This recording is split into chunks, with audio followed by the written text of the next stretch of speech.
Our Georgian moderator joins us. I would like to welcome our guests for today's event. ფესტივალის მეორე დღეა, წინ გვაქვს კიდევ 5 არაჩვეულებრივი დღე, თუმცა ჩვენ ნაწილს სტუმრებს დღეს ვემშვიდობებით, ჩვენს ბელორუსელ მეგობრებს, უკვე შემიძლია მე მგონი მეგობრები ვუწოდო მათ.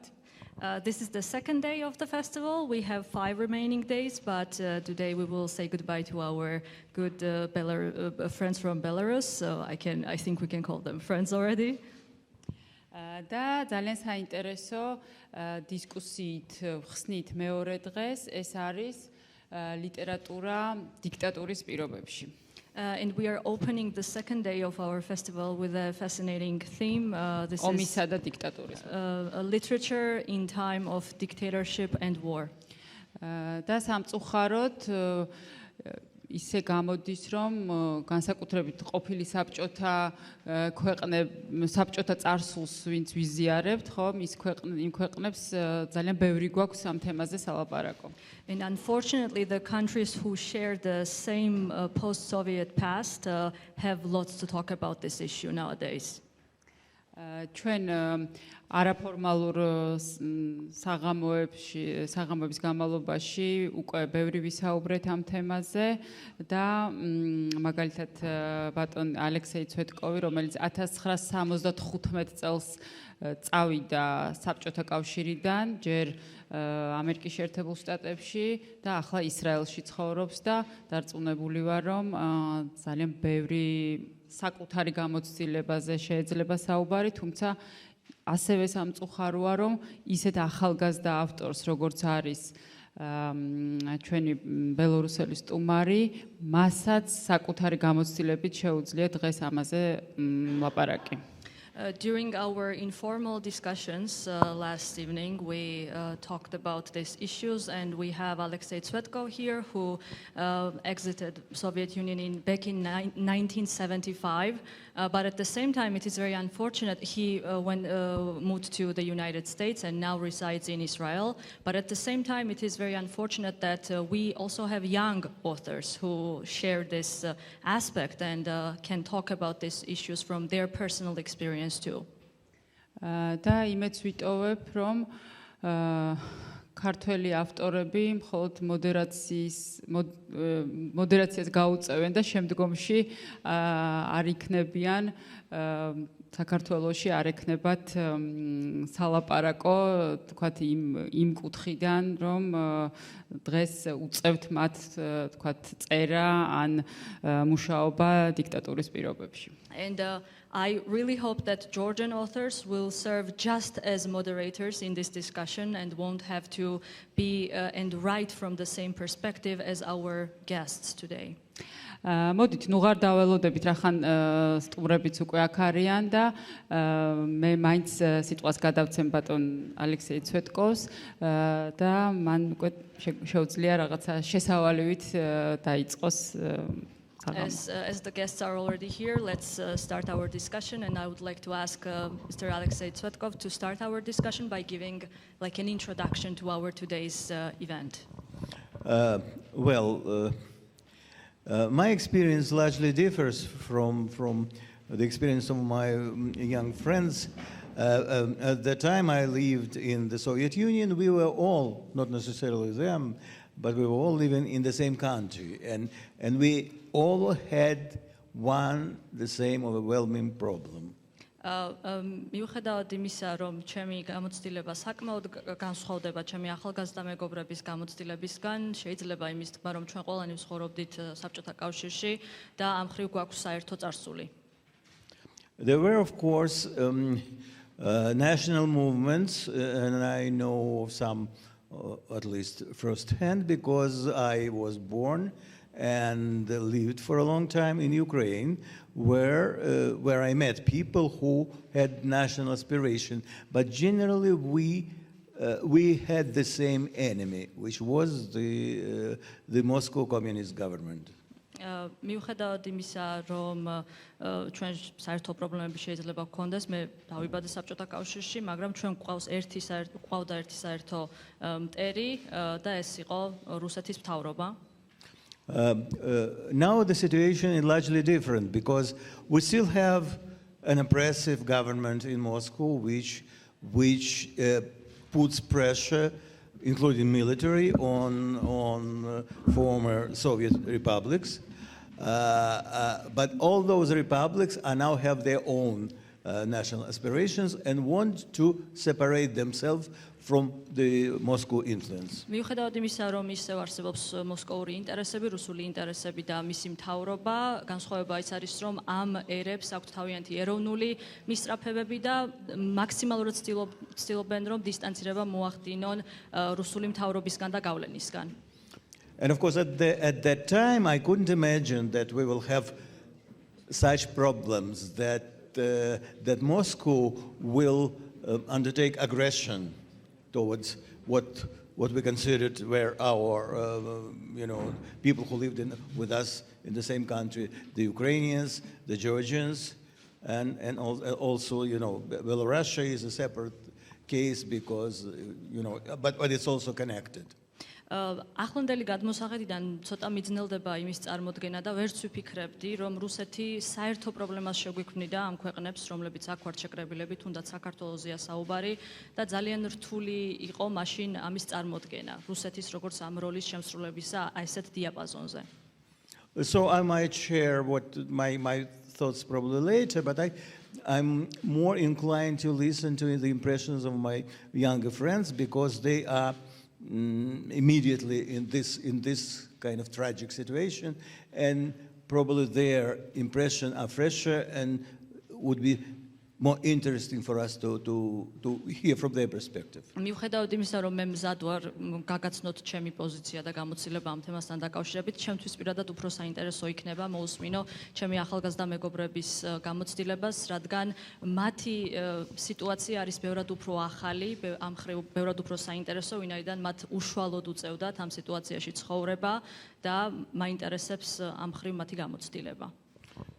And so I yield the mic to Yulia Cimafiejeva. გადავცემ მიკროფონს იულია ტიმოფეევას. And I will maybe give the mic to the moderator, if you do not mind.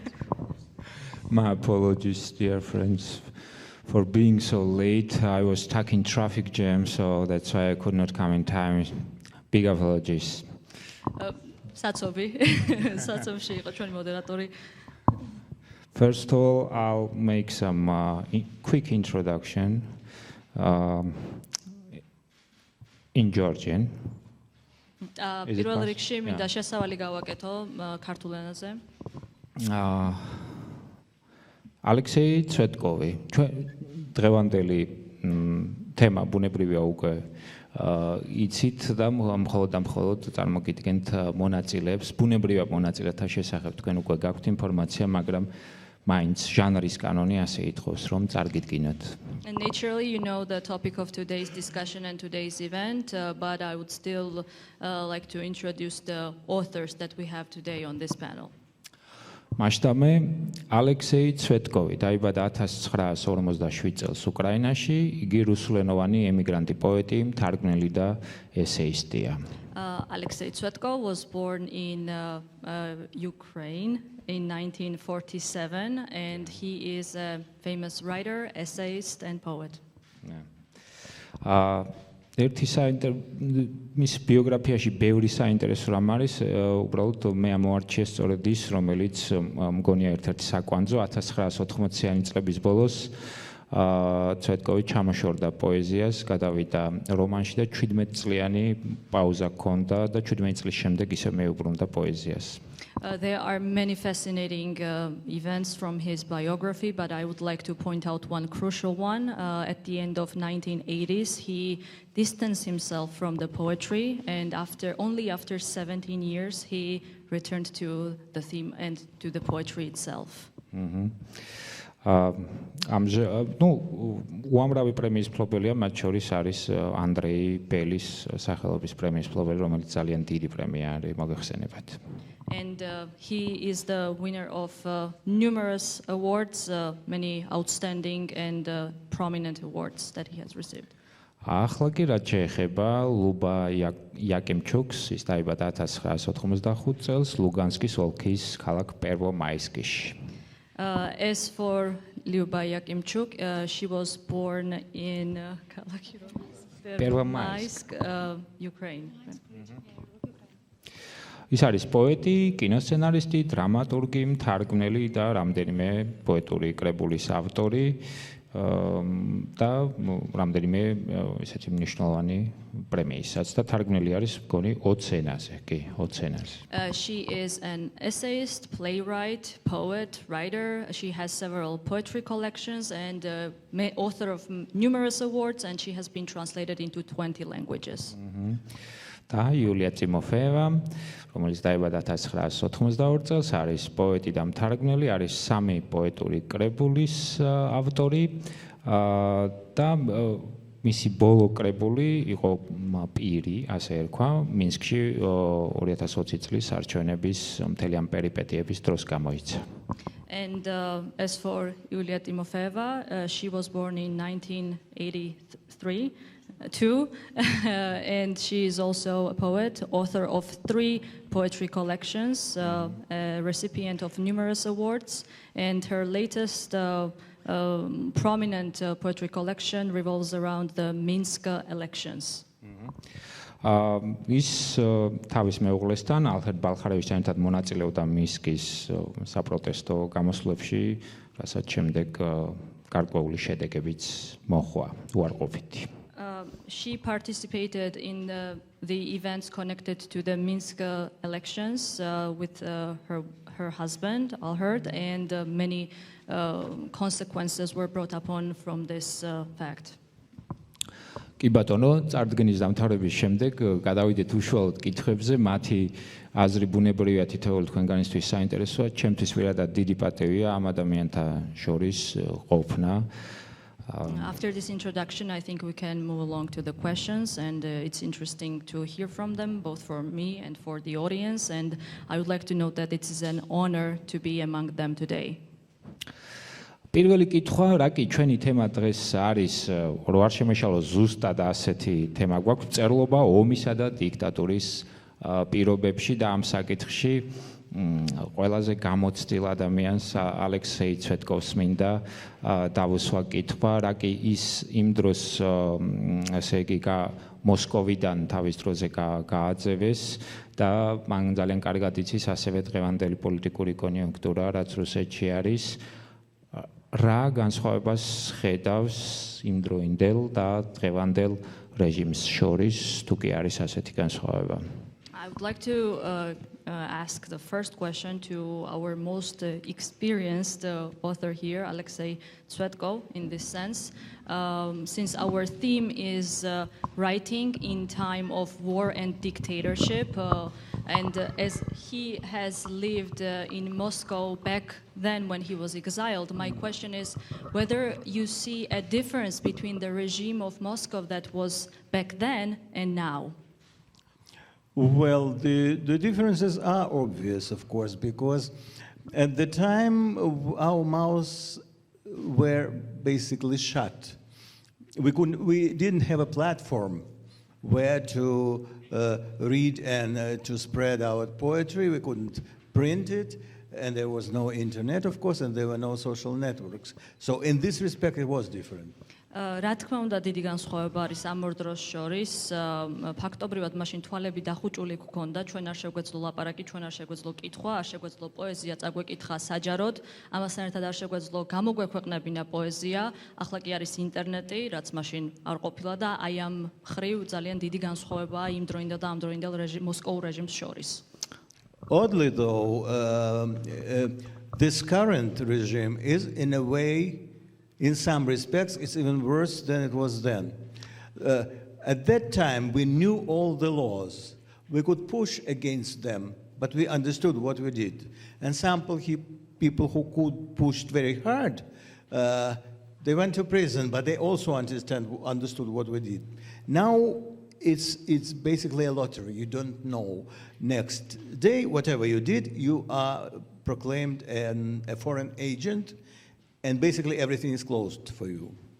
მიუხედავად ამისა, დიდი განსხვავება არის ის, რომ მაშინ, როდესაც ვიბრძოდით საბჭოთა პრობლემების წინააღმდეგ და როდესაც ვაწვებოდით რომელიმე მხარეს, ამ ქმედებას ვაკეთებდით და შემდეგ ამისთვის ვისჯებოდით, ვიცოდით, რასაც ვაკეთებდით. თუმცა დღეს, როდესაც იგივეს ცდილობ, შეიძლება გამოგაცხადონ როგორც უცხოელ აგენტად, როცა შენ არ იცი რა დააშავე და დაისაჯო სწორედ აი ამ ფაქტის გამო. I could give you one example, just a random example.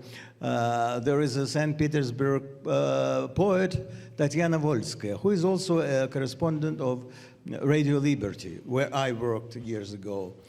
And she has been declared a foreign agent, which means not only that she has to put words that she is a foreign agent, is a standard formula, before everything she writes on social networks, but she cannot even publish her poetry without this inscription. მაგალითად შემიძლია მოვიყვანო ერთ-ერთი პეტერბურგელი პოეტისა, ქალისა, რომელიც გარდა იმისა, რომ ამ სტატუსით ცხოვრობს და იძულებულია ყველგან ეს სტატუსი დააფიქსიროს თავის სახელთან და გვართან, მას ისიც კი არ შეუძლია, რომ ოფიციალურად გამოაქვეყნოს თავისი პოეზია. Her poetry, of course, is to a large extent political, but basically she is a lyrical poet.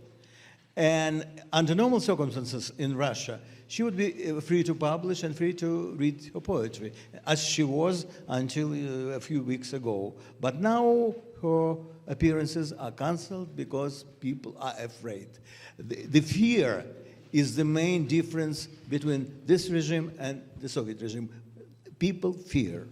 სულ რაღაც რამდენიმე კვირით ადრე მას თავისუფლად შეეძლო როგორც პოეზიის გამოქვეყნება, ისე მისი საჯარო სივრცეში წაკითხვა, თუმცა სიტუაცია ძალიან მალე შეიცვალა და ახლა ხალხს ეშინია მის გარშემო ტრიალი და ეს არის ალბათ ყველაზე დიდი განსხვავება. ხალხს ახლა ეშინია ამ თემებთან დაახლოება. Basically, the difference is you don't know what to expect from this regime.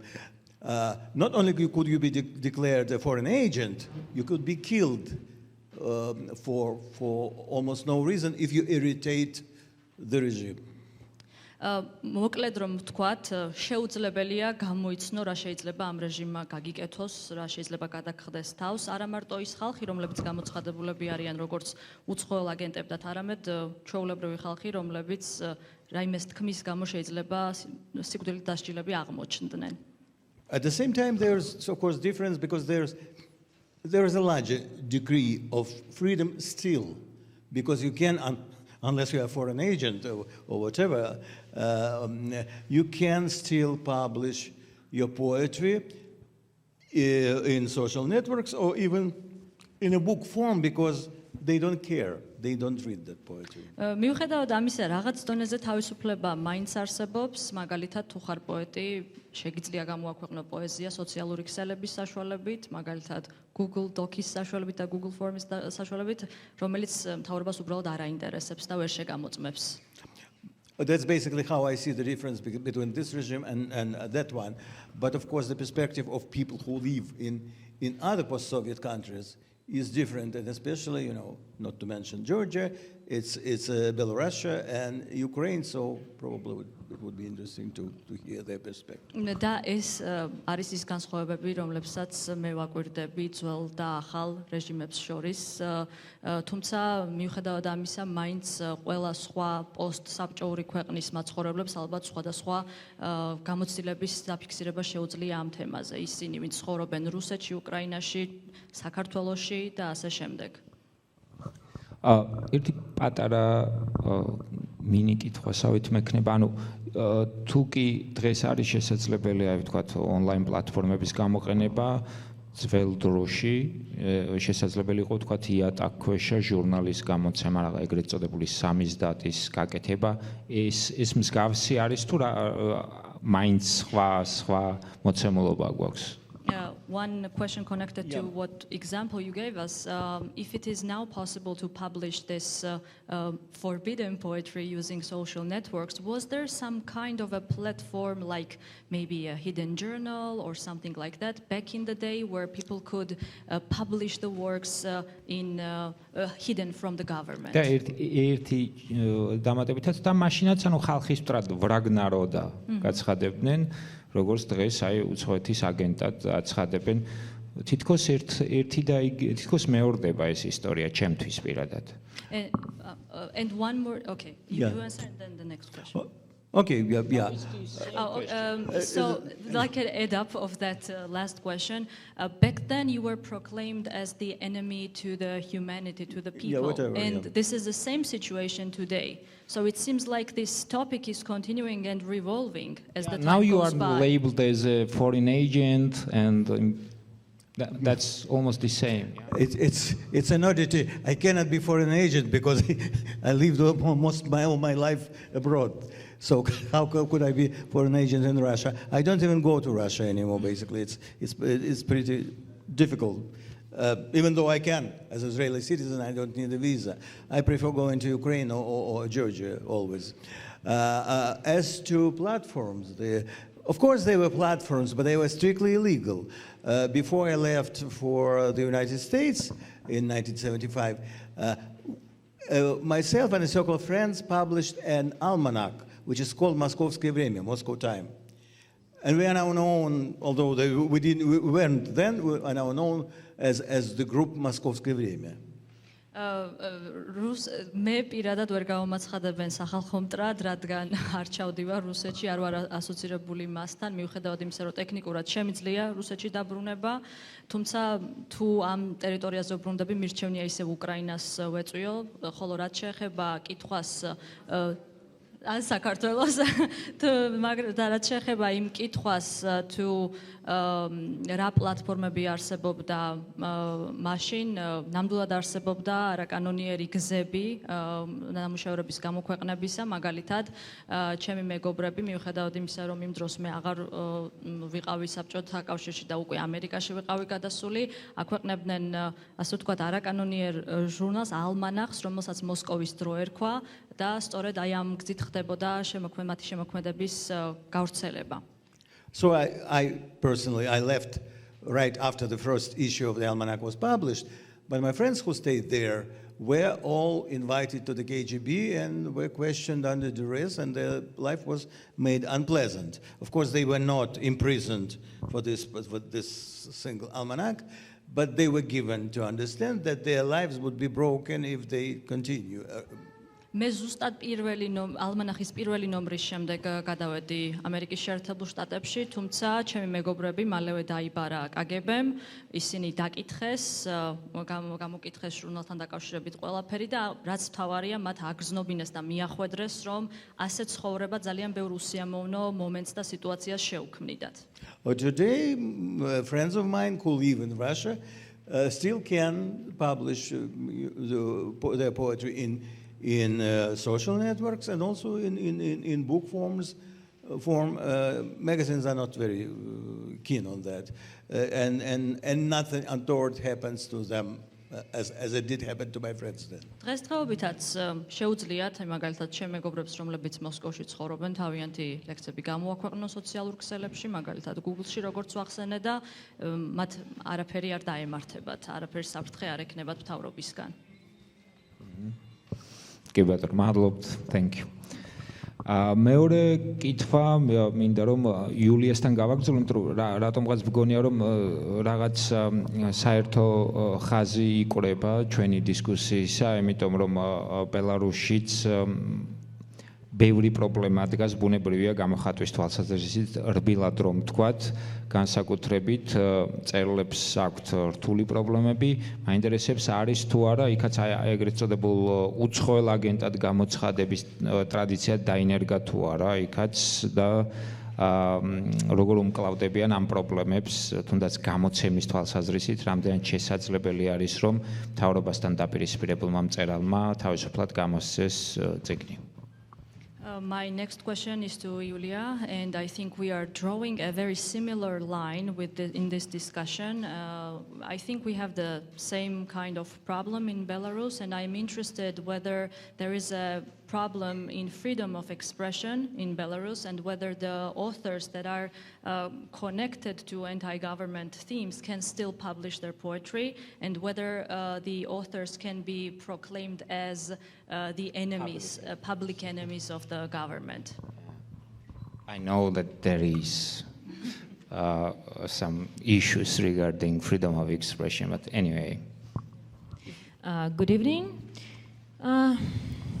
It's a very complicated question, and I don't know where really to start. Of course, we have a lot of problems with freedom of expression. For example, we do not have that label of foreign agent in Belarus, as Alexei told us about Russia. ნამდვილად ძალიან ბევრი პრობლემა გვაქვს.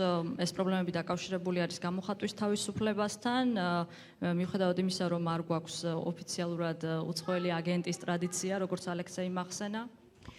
We have another label, it's called extremist. So we have a lot of mass media channels that are recognized as extremists by the government, even not the channels themselves, but even their names are proclaimed as extremists. For example, I will say Belsat, and I can be just put into prison for that.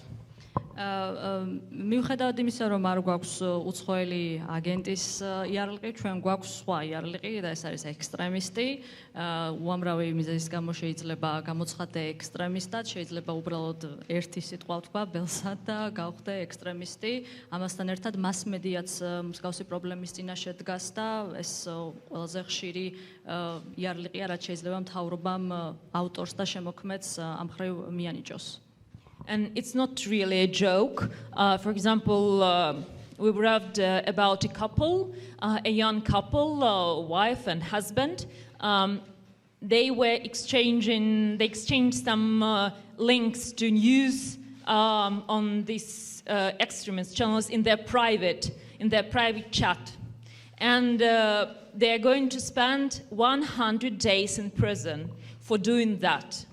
ძალიან ბევრი შემთხვევა არის დაკავშირებული ამ პრობლემებთან, მაგალითად ჩვენ ვკითხულობდით ახალგაზრდა წყვილზე, ცოლზე და ქმარზე, რომლებიც ერთმანეთს ასე ვთქვათ ექსტრემისტულ ლინკებს უგზავნიდნენ თავიანთ პირად კორესპონდენციაში, პირად ჩატში, რაც გაიგო რა თქმა უნდა მთავრობამ და ახლა მათ უწევთ 100 დღის გატარება სადამსჯელო დაწესებულებაში. A woman went to prison for posting a poo emoji on her Facebook page. So we have a lot of kind of these examples when people get real prison terms for posting something on Facebook. So it's even much worse, of course, for mass media. The biggest mass media are just closed down, or the access to them from Belarus is prohibited. მაგალითად, ქალი, რომელზეც ვლაპარაკობ, ციხეში აღმოჩნდა მხოლოდ და მხოლოდ იმიტომ, რომ სკაბრეზული ემოჯი დაპოსტა თავის Facebook-ის ჩატში და აქედან გამომდინარე, იმის გამო თუ რას წერ სოციალურ ქსელში, თავისუფლად შეიძლება ამოყო თავი ციხეში. უფრო დიდი წნეხის ქვეშ არიან მასმედიის საშუალებები, პირდაპირ იხურება მასმედიის საშუალებები, რაც უფრო დიდი მიღწევადობა აქვთ მათ და ამ შემთხვევაში მათ ასევე limits კი აქვს დადებული, რომ ხალხმა უბრალოდ მათი ინფორმაცია ვერ ნახოს. Several dozen, we have more than 300 of Telegram channels recognized as extremists in Belarus. And at the moment, if we speak about people, not about channels, more than 30 journalists or those who worked for some mass media are put into prison. And they either got their terms or they are still waiting for them. 300 მეტი ტელეგრამის აპლიკაციის არხი არსებობს, სადაც ბელარუსელებს შეუძლიათ ერთმანეთთან საუბარი და ითვლება, რომ ეს ექსტრემისტული არხებია და 30-ზე მეტი ჟურნალისტი იქნა დაკავებული აი ამ ექსტრემისტული იარლიყით ამ ჩათებიდან და ზოგმა მათგანმა უკვე მოიხადა ციხის სასჯელი და ზოგი მათგანი ახლაც ციხეშია. So I wouldn't say that there are people like writers or poets who are put into prison because of their writing, but there are journalists who also write poetry. So as journalism is their main profession, they also write poetry, they write prose, they write essays, and so on and so forth. So there are a lot of them imprisoned at the moment. არ ვიტყოდი რომ მაინც და მაინც ავტორები არიან დაკავებულები და ავტორებს იჭერს მთავრობა, უბრალოდ ამ შემთხვევაში ჟურნალისტები არიან ყველაზე დიდი ყურადღების ცენტრში, ჟურნალისტები, რომლებიც ამასთანავე არიან ავტორები, პოეტები, მწერლები და სწორედ მათ უწევთ ყველაზე დიდი წნეხის გავლა მთავრობის მხრიდან. Sometimes books are arrested, the circulation of books are arrested at the border, for example. Algert's book, my husband Algert Baharevich, who is also a participant of Tbilisi International Festival of Literature, his novel was arrested at the border, stopped by border control of Belarus. It was transported from Lithuania where it was published because of economical, not political reasons. And the border control officers had to give an answer in 20 days, but several months went by and we do not have that answer. არა მარტო ადამიანებს იჭერენ მსგავსი ექსტრემისტული თემების გამო, არამედ წიგნებსაც კი აპატიმრებენ მთავრობები. მაგალითად, ჩვენ გვყავს ერთი მაგალითი ამისა ამ ფესტივალზე. წიგნი ფაქტობრივად დააპატიმრეს ლიტვის საზღვარზე, ლიტვის საბაჟოზე და მიუხედავად იმისა, რომ მებაჟეებს აქვთ ვალდებულება, რომ 20 დღეში გასცენ ოფიციალური პასუხი იმასთან დაკავშირებით თუ რატომ ხდება ეს ქმედება, უკვე თვეები გავიდა და არანაირი პასუხი მათგან არ არის. And it's not the only case. And so just not to go into so many details, I would say that the situation with the freedom of speech and freedom of expression in Belarus is just horrible. And it's also like Alexei said, that there are no laws. The most difficult thing here is that there are no laws. You don't know what could be considered a crime. You can even be arrested not for crime. Just, I don't know, they don't like you and they put you into prison and then you sit there for a year and they just want to make up a crime for you. They have to make up, imagine a crime for you during this time. ეს არის ერთადერთი მაგალითი, უამრავი ასეთი მაგალითი არსებობს და უფრო მეტ დეტალებს არ შევყვები, თუმცა დასკვნის სახით შემიძლია ვთქვა, რომ საშინელი სიტუაცია არის სიტყვისა და გამოხატვის თავისუფლების მხრივ ჩემ ქვეყანაში და მინდა ასევე გამოეხმაურო იმას, რაც ალექსეიმ თქვა, არ არსებობს არანაირი კანონები, რომ ვიცოდეთ რის გამო გვიჭერენ, რის გამო ვართ ციხეში და რის გამო შეიძლება გაგვათავისუფლონ. შეიძლება დაგვიჭირონ უბრალოდ იმიტომ, რომ არ მოვწონვართ, მთელი ერთი წელი დავყოთ ციხეში და შემდეგ მოიფიქრონ რის გამო ჩაგვსავენ კიდევ უფრო მეტი. Maybe I'll stop here. Thank you. Lyubastan გადავალ შემდეგი კითხვით მე პენ ბელარუსის შესახებ მინდა შემდეგ უკვე დაუსვა კითხვა ეს ვრცელი თემა არის ამიტომ Lyubastan გადავალ შემდეგ კითხვით, Lyuba უკრაინაში ცხოვრობს და უკრაინაში ახლა დიქტატურა არ არის, შესაძლოა ვიღაცას მოსწონს, ვიღაცას არა, მაგრამ დიქტატურა ნამდვილად არ არის, არც ავტორიტეტი არ ვიცი. თქვენ უნდა თქვათ ეს, თქვენ უკეთ იცით, მაგრამ თქვენ ნამდვილად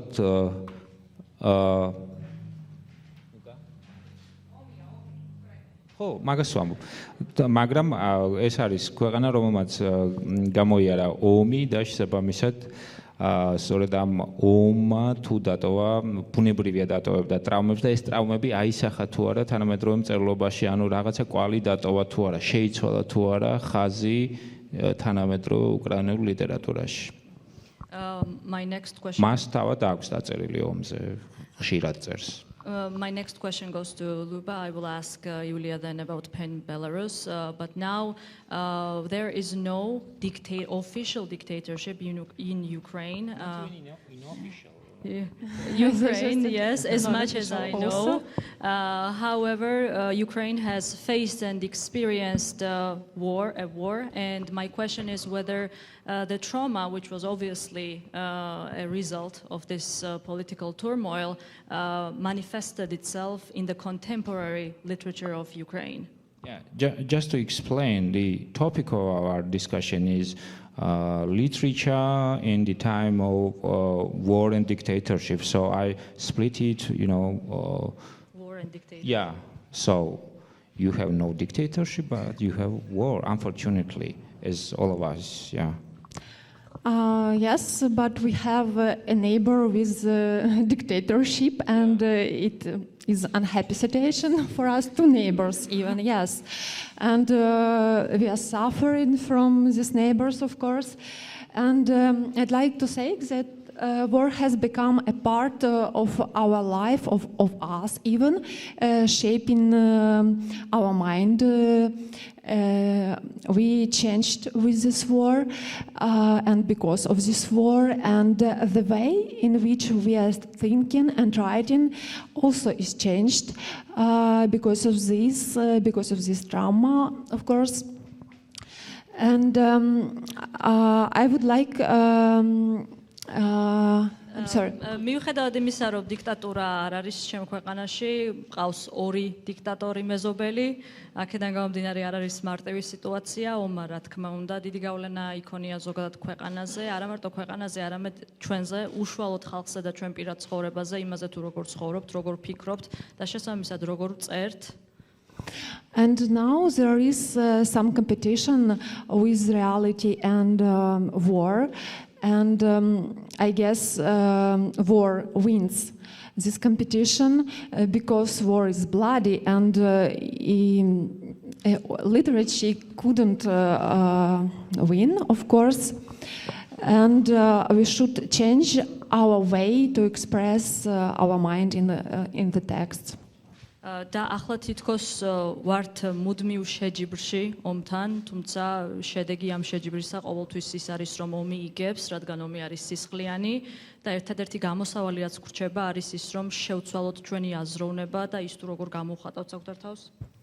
And I suggest the main things which we could do with war and dictatorship. It's to decompose these things. In this day, because about 5 years ago we should describe it, but now we should decompose, I suggest. For instance, if we are talking about dictatorship, we should, to make this story shorter, we should make ship from this dictator, I suggest. და ჩვენ ახლა რაც უნდა გავაკეთოთ, მთავარი რაც არის ის, რომ ვიფიქროთ ამ თემაზე და შემდეგ უკვე დავწეროთ, თუნდაც მოკლედ დავწეროთ დიქტატურაზე. To summarize it, the first step is to describe the situation in our literature, and the second one is to decompose this war and this dictatorship of our neighbors. We should to work with literature and make people think. ჩვენი მთავარი ნაბიჯი ამ პროცესში არის ის, რომ წეროთ ამ თემაზე, შევეცადოთ რომ გავშალოთ დიქტატურის თემა და ამ ხრივ მივაღწიოთ უშუალოდ მკითხველამდე ლიტერატურა. და ერთი პატარა კითხვაც, რატომ გამიჩნდა განსაკუთრებით ეს აზრი და ეს კითხვა, იმიტომ რომ მე ვიცი რომ ლიუბა არის გამარჯვებული Forbes-ის, ესე იგი, ზუსტად რომ ვთქვათ, აი, აქ არის Forbes-ის რეიტინგში 10 საუკეთესო უკრაინული წიგნი ომზე, აი აქ მიიღო მან, ესე იგი, მოხვდა ამ რეიტინგში 10 საუკეთესო უკრაინულ წიგნი ომზე, აი ამ ნომინაციაში, ასე ვთქვათ. და ეს არის მე არ ვიცი წელი რომელ წელს მოხდა, ანუ ეს იყო ომამდე თუ ომის შემდეგ, რომ მაგის მიხედვით თქვა ჩამოვიყალიბო, ანუ იწერებოდა, იმიტომ რომ 10 საუკეთესო წიგნი მაგალითად ომზე საქართველოში არ ვიცი, ბოლო 20 წელი ალბათ არ დაწერილა ასეთი აქტიურობები და მაინტერესებს ამით შესაძლოა მივხვდე, რამდენად აქტიურად იწერება ომზე უკრაინაში. And as we know, you had an honor to be in the first 10 best writers about war, which was published by Forbes. But the thing is, we don't know which year this happened. And this is very important to understand the process of literature and literature about war, as we Georgians do not have any prominent works about war for the past, we haven't had it for the past 20 years. So it's important when your book was written and then got this honor. At what period? It was after war. It may be 1916, I suggest so. It was after war, and it was after my book was published, my book Apricots of Donbass. And what is the question? I'm sorry. That was the question, I guess. Okay. 2016 წელს გამოქვეყნდა 2016 წელს მივიღე ეს ჯილდო, მაშინ როცა გამოქვეყნდა ჩემი წიგნი დონბასის გარგარი.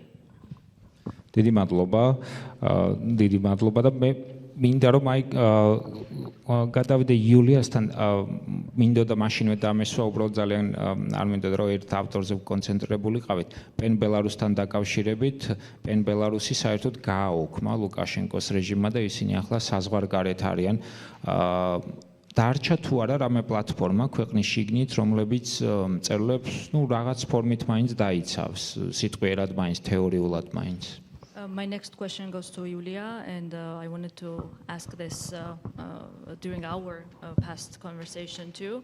As we know, Lukashenko's regime cancelled PEN Belarus, and now PEN Belarus has to work outside of the country. And I'm interested whether there is a sort of an organization that can protect Belarusian writers in any form inside the country. That's true. Belarusian PEN Center was not just cancelled, it was liquidated by the state as more than 200 other NGO organizations like the Union of Belarusian Writers or several ecological organizations or those who helped handicapped or those who helped sick children, hospices and all this and so on and so forth.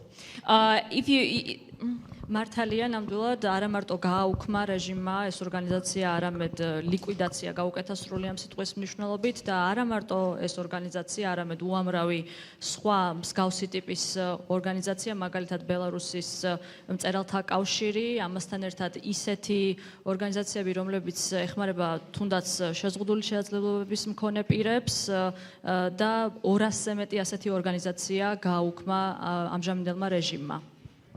And I wouldn't say that any organization, even being not liquidated by the state, by the Belarusian state, can defend the writers to some extent. It can spread the information worldwide. It can appeal to international organizations that work with human rights, with the freedom of speech, with the freedom of expression, so on and so forth. And now PEN Center goes on its work as it used to do, being inside of the country. So they just, not just of course, but they monitor the situation, they gather the information, they prepare reports.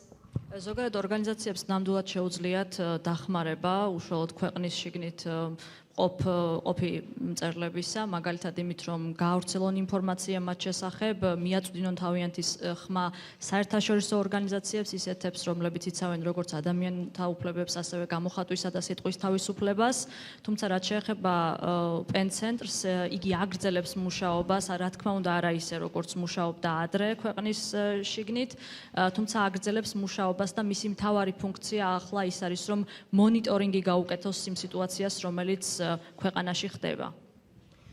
For example, it prepares a report every week, or today I've been reading on my phone the report on the 9 months of the violation of cultural rights or rights of cultural figure starting from January to September 2021, and they know that they report that there are more than 1,000 violations of cultural rights. მაგალითად ისინი ამზადებენ ანგარიშებსა და მოხსენებებს სხვადასხვა თემებზე, მაგრამ დღეს ვკითხულობდი დარღვევებთან დაკავშირებით, რომელიც ეხება კულტურის მოვლენებს და 100-ზე მეტი დარღვევა არის დაფიქსირებული იანვრიდან მოყოლებული დღემდე. That among the political prisoners at the moment we have more than 800 officially recognized political prisoners, and in September it was 715. So among them there are 60 cultural figures. რაც შეეხება პოლიტპატიმრებს, ჩვენ ოფიციალურად 800-ზე მეტი გამოცხადებული პოლიტპატიმარი ყავს, მაგალითად სექტემბრის დასაწყისში 715 პოლიტპატიმარი ყავდა და აქედან 60-ზე მეტი იყო კულტურაში მოღვაწე ადამიანი. But the most terrible thing is that no one can protect neither those who are imprisoned or those who stay in the country. They are unprotected. ყველაზე ცუდი კი ალბათ ის არის, რომ არავის არ შეუძლია ამ ხალხის დაცვა, არც იმათ, ვინც დარჩა ქვეყანაში და რა თქმა უნდა, არც იმათ, ვინც ქვეყნის გარეთ არიან. The only thing they can do if they face this, if they are afraid that they would be put into prison or something, they just can flee. ერთადერთი რისი გაკეთების საშუალებაც აქვთ, როდესაც იგრძნობენ, რომ ციხეში აღმოჩენის საშიშროების წინაშე არიან, არის გაქცევა. And very often this fleeing is not by plane or something, as we have problems with plane. Sometimes people just take their kids, even their small kids, and go through the marshes, go through the woods, so it's like, I don't know, it's some strange novels you have, but it's our reality.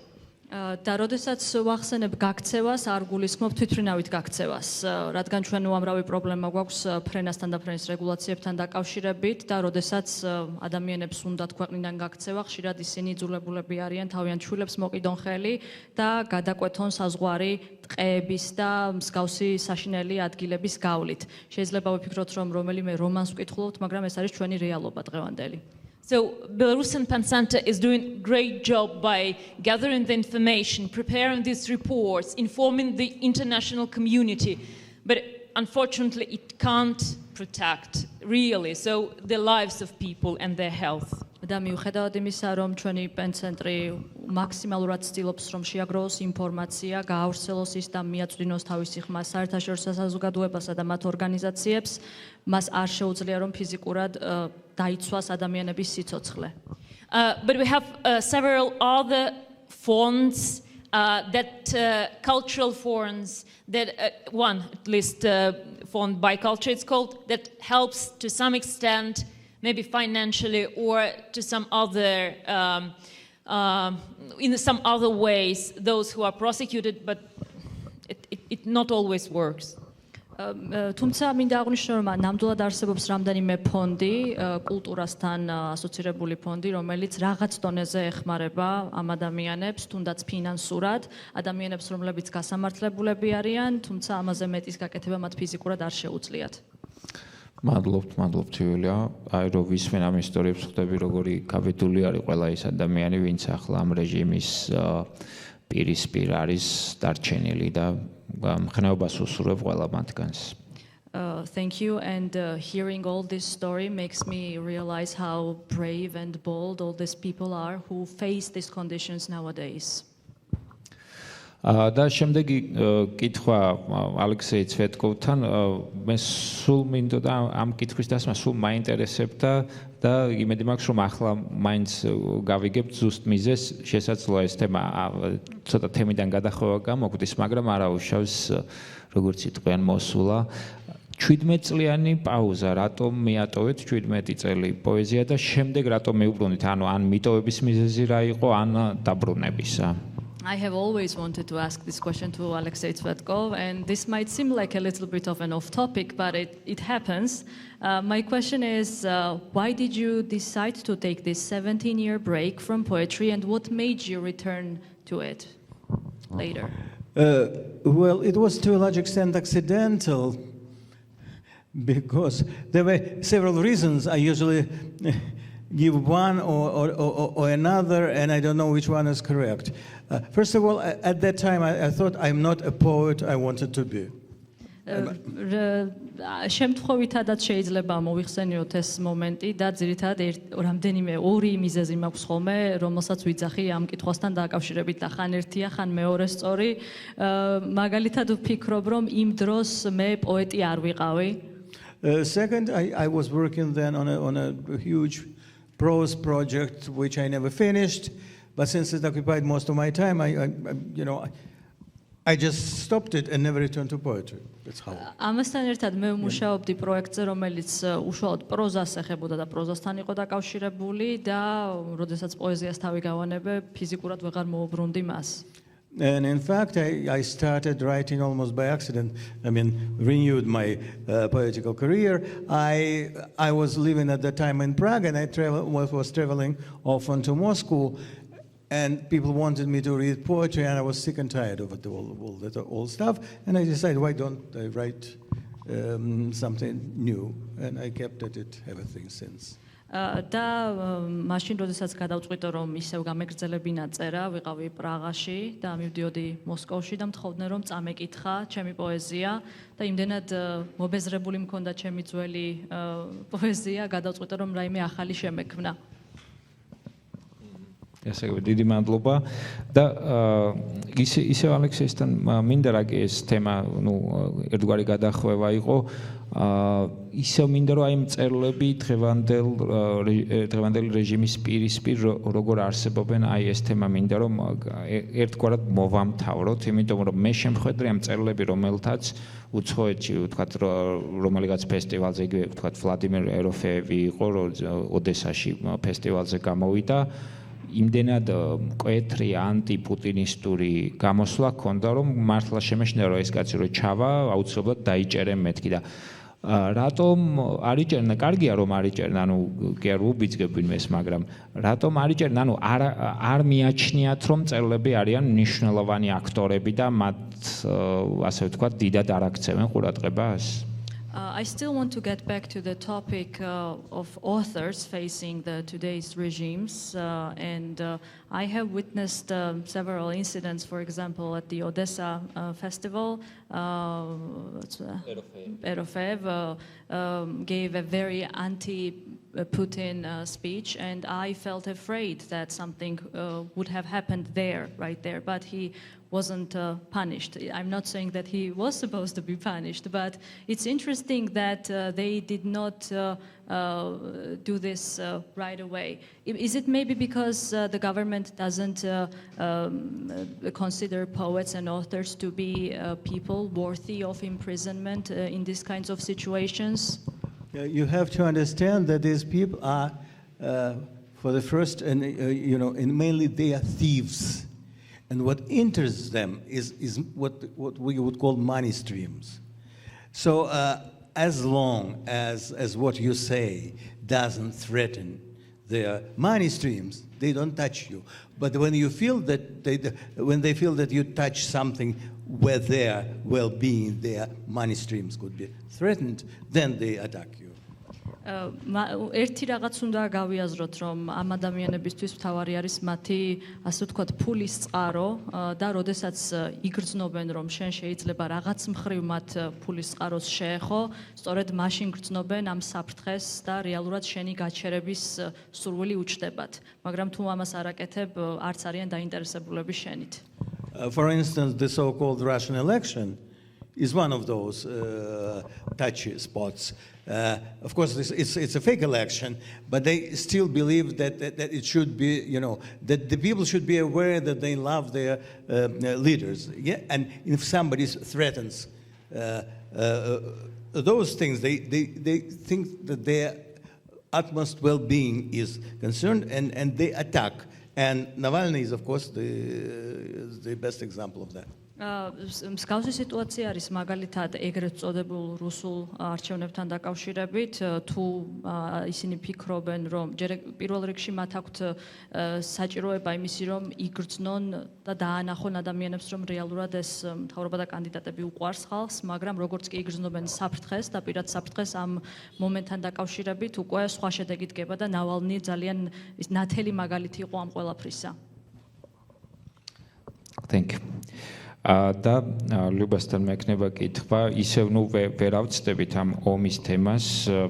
როგორც წესი, ყოველ შემთხვევაში ქართულ სივრცეზე დაკვირვებით ნამდვილად შემიძლია ეს დადასტურებით გითხრათ, რომ ომის შემდგომ ძირითადად ძალიან ძლიერდება ხოლმე ნაციონალისტური ნარატივები, მათ შორის პოეზიაშიც, ლიტერატურაშიც შემოდის ეს ნარატივი და გარკვეული დროის შემდეგ ნელდება ისე, მაგრამ ჯერ სანამ მოუშუშებელია ეს ომი და მისი კვალი, რამდენად გაძლიერდა ეს ნარატივი, ნაციონალისტური ნარატივი უკრაინაში. The next question goes to Lyuba, and I would like to point out that the period right after the war seems to be very intense in terms of emotion in society after the trauma, and all the feelings and all the works that authors create are heightened in emotions and trauma.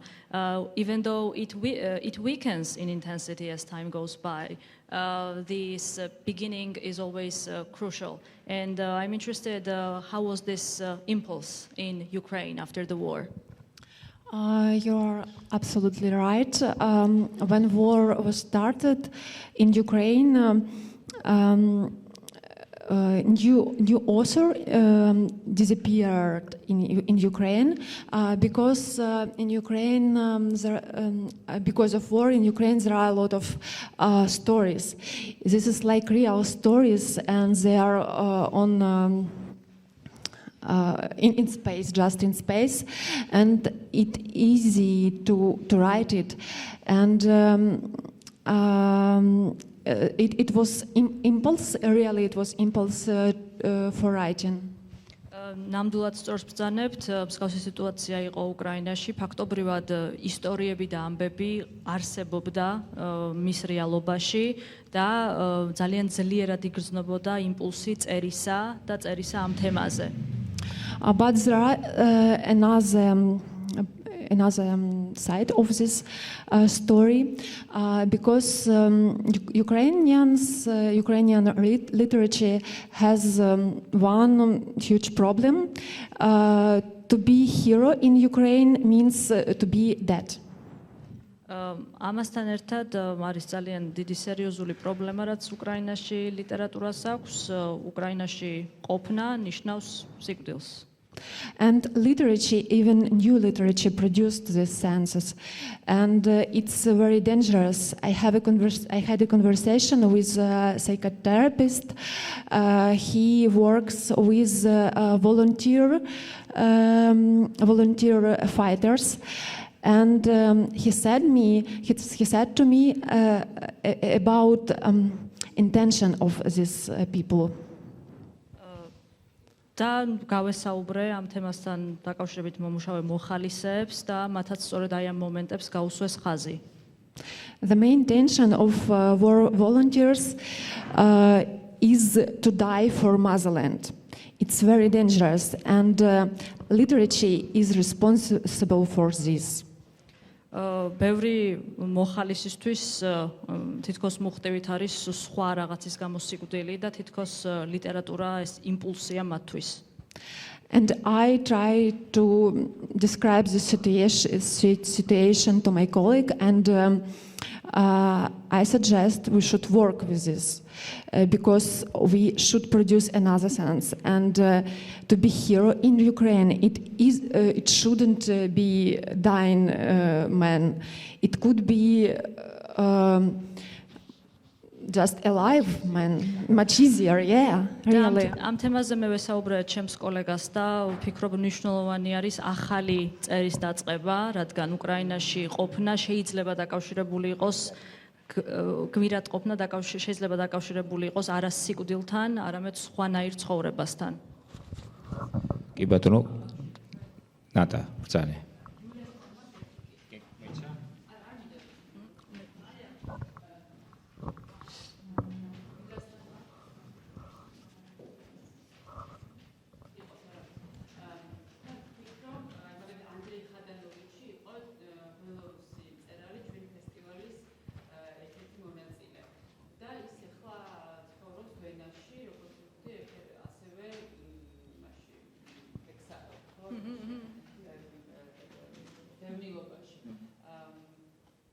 რა ხდება ესეთ სიტუაციაში, თქვათ, ევროპაში მცხოვრები ბელარუსი მწერლების ბედი, როგორ თქვით, მათი თითო როგორ განვითარდება?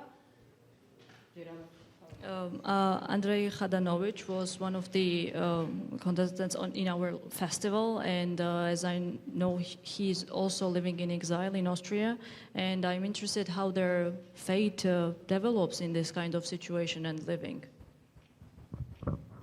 You mean, are there many writers living in exile? ბევრი მწერალი თუ წყო.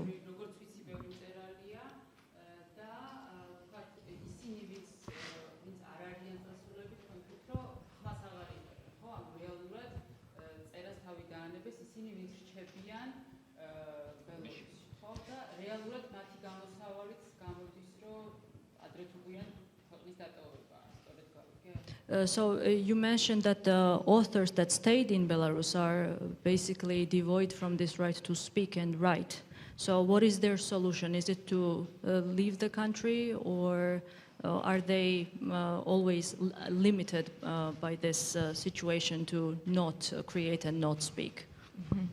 You know, it's a big discussion in Belarus now, and it has been for some time, between those who left and those who stayed in the country. And we just decide for them. We think that, and I think personally, that everyone should decide for him or herself what to do. ძალიან დიდი დისკუსია ზოგადად იმ მწერლებს შორის, რომლებიც დარჩნენ და რომლებიც წავიდნენ და ჩემი პოზიცია არის ის, რომ ყველა ადამიანმა თავისთვის უნდა გადაწყვიტოს და გადადგას ეს ნაბიჯი. Of course, when you leave the country, it's much easier. It's much more safe to speak up, to give interviews, to be at these kind of festivals, and to tell the story of Belarus.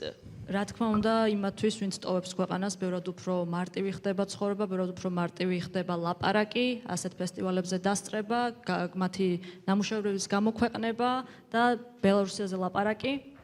And to my view, you can do much more with that. And I chose, and my husband Algert, we chose that variant. და ვფიქრობ, რომ ბევრად უფრო მეტი რამის გაკეთება შეიძლება ამ გზით და მეც და ჩემმა ქმარმა Algertმა ესეთი გზა ავირჩიეთ.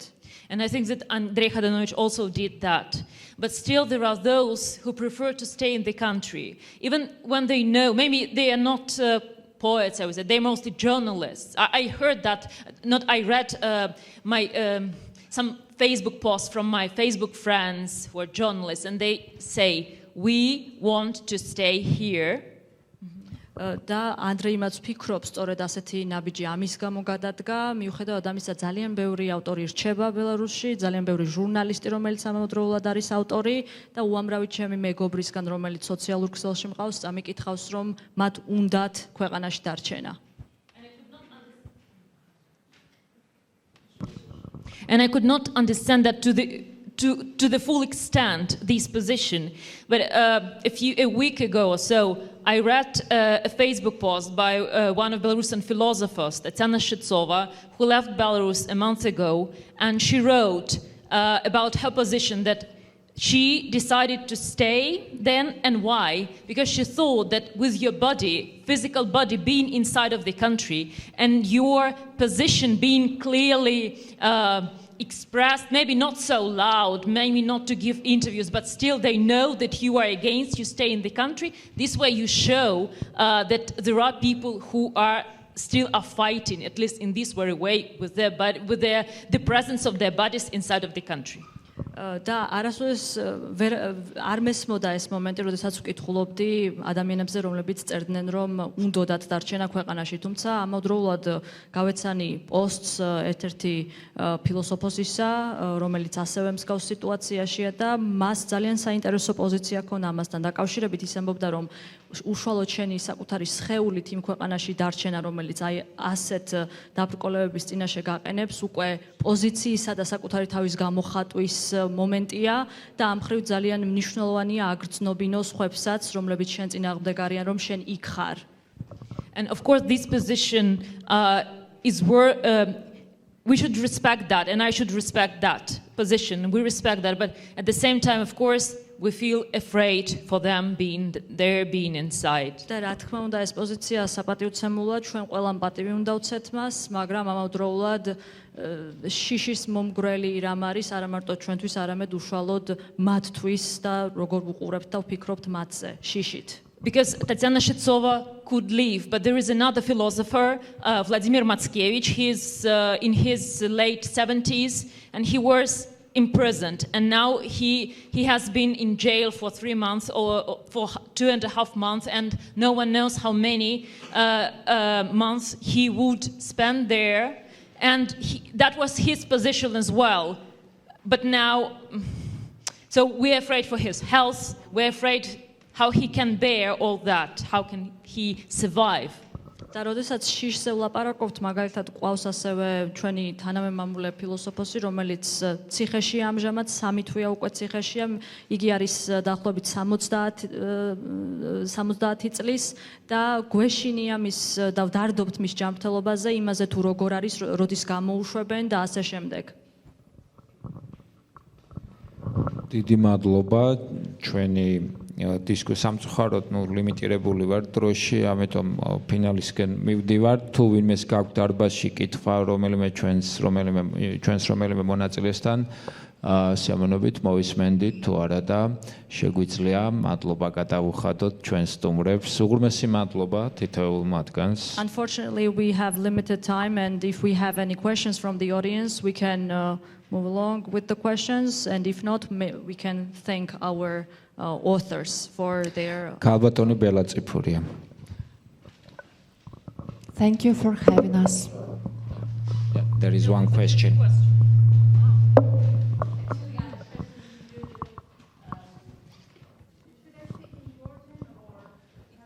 It's up to you.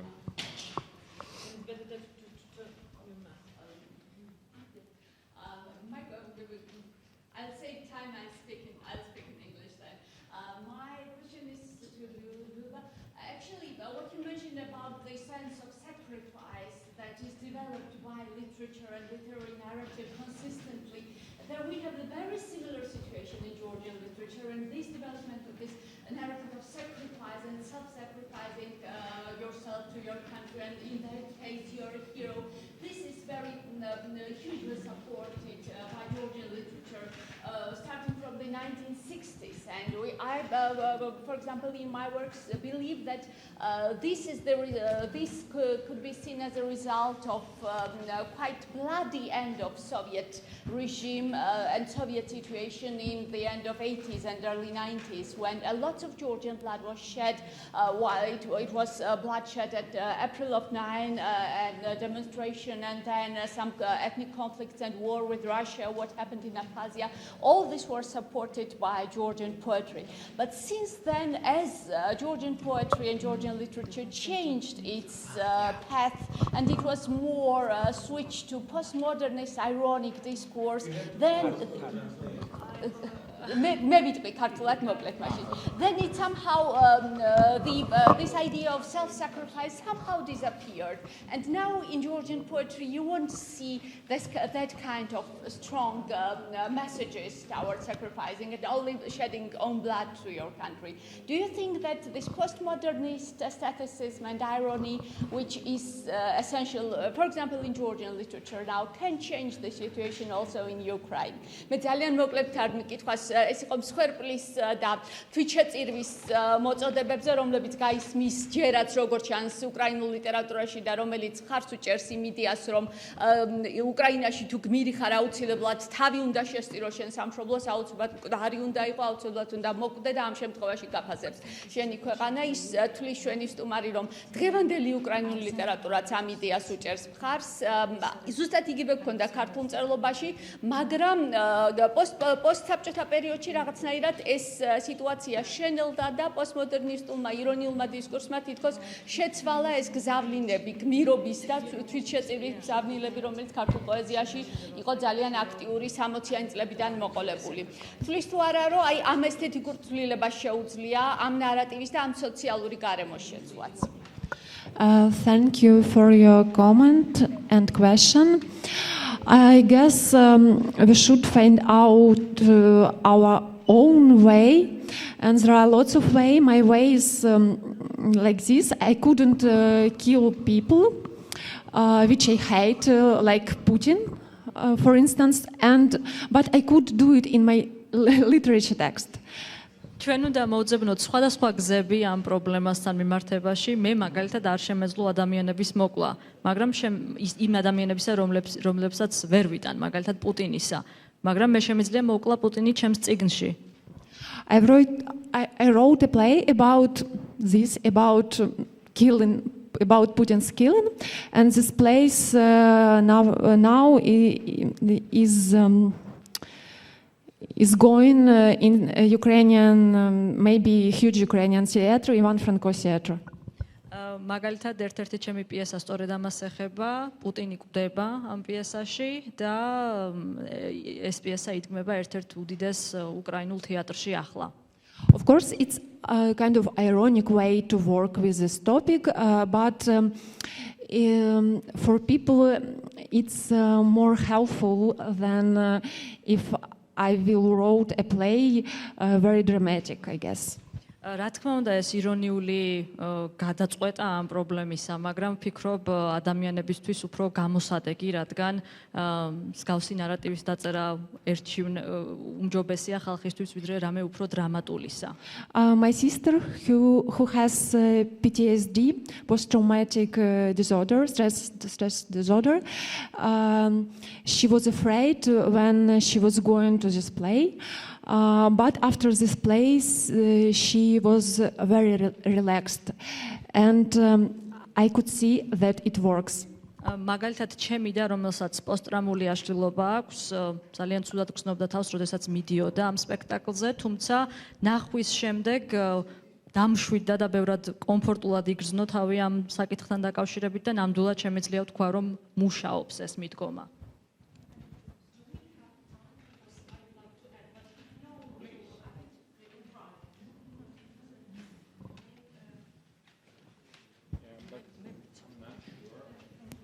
I'm also from Ukraine, and I'm also a specialist in literature. After the beginning of the war, this change of language and of style in literature was very, very visible. And we had had at that time, we had this postmodern literature, for example, Andruchovich, who all these games, Zhadan and so on.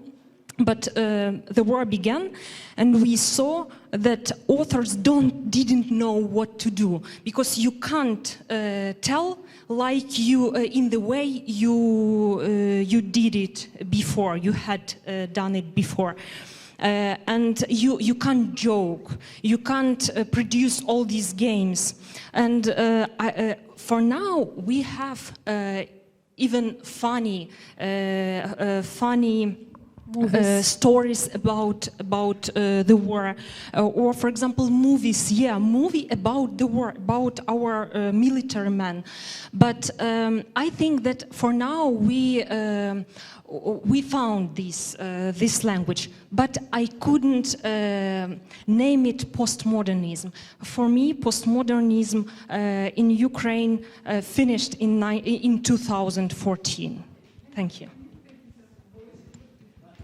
მიუხედავად იმისა, რომ არსებობდა ომამდე წერის ასე ვთქვა და გადმოცემის ფორმა ამ საკითხებთან დაკავშირებით, იმის შემდეგ რაც ომი დაიწყო და დამთავრდა, შეუძლებელი იყო ვინმესთვის გვესწავლებინა თუ როგორ უნდა გველაპარაკა ამ თემებზე, რა ფორმით, რა სახით და რა ფორმატით. მიუხედავად ამისა, მაინც შევძელით გვეპოვა გზა და მაგალითად ვიღებთ ფილმებს ამ თემაზე და ირონიულად გადმოვცემთ ზოგ მომენტს და ვიპოვეთ ჩვენი ენა ამ საკითხებზე სალაპარაკოდ. რაც შეეხება პოსტმოდერნიზმის საკითხს, ვფიქრობ, რომ ეს სიტუაცია და ის, რასაც ჩვენ დღევანდელ ნარატივებში ვაკეთებთ ომთან მიმართებაში, არ არის პოსტმოდერნიზმის ნაწილი, რადგან იგი დასრულდა 2014 წელს უკრაინაში.